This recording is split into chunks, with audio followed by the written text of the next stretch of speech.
You cannot stab it. You cannot crush it. You cannot bite through it. A lion has tried. A leopard has tried. A hyena, with jaws that crack elephant bone, has tried. Every single one failed. The pangolin didn't fight back. It didn't run. It simply closed and waited. This animal carries armor so mathematically precise that engineers have spent decades trying to reverse engineer it, and still can't replicate it fully. It weighs between 2 and 35 kilograms depending on the species. It moves slowly. It has no teeth. No venom. No claws built for combat.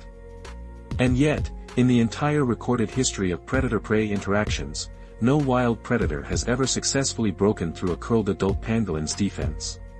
The pangolin is the only mammal on Earth covered in scales. Every other scaled creature, reptiles, fish, uses scales as a rigid external layer. The pangolin does something different. Its scales are made of keratin. The exact same protein as your fingernails. But density changes everything. A pangolin's scales account for roughly 20% of its total body weight. On a large ground pangolin, that's close to 7 kilograms of interlocking keratin plates covering nearly every exposed surface of its body. The edges are sharp enough to lacerate soft tissue. When a predator bites down, the scales don't crack, they slide. They redistribute pressure across adjacent plates, dissipating force the way a crumple zone works in a car. Picture yourself standing over a curled pangolin. It looks like a pine cone. Maybe 30 centimeters across. You try to pry it open with your fingers. You can't. The pangolin uses its muscular tail as a lock, pressing it against its belly, completing the ball, creating a closed loop of overlapping scales with no edge to grip. Your fingernails tear before the scales move. You grab a rock and press. The scales flex inward, distribute the load, and hold.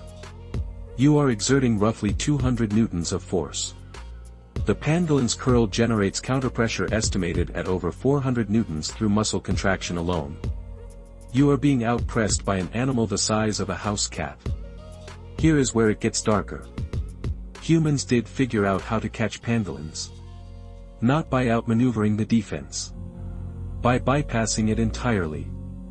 Poachers simply pick them up, because a curled pangolin cannot move, cannot escape, and cannot uncurl while being carried. The defense that defeated every predator in 60 million years has one catastrophic flaw: it assumes the threat will get bored. Pangolins evolved in a world where predators needed to eat within minutes or expend too many calories trying. Humans don't need to break the armor. We just wait. We carry them to a truck. The pangolin stays curled the entire journey, still activating a defense that no longer applies. This is why pangolins are now the most trafficked wild mammal on Earth. Not despite their armor. Partly because of it.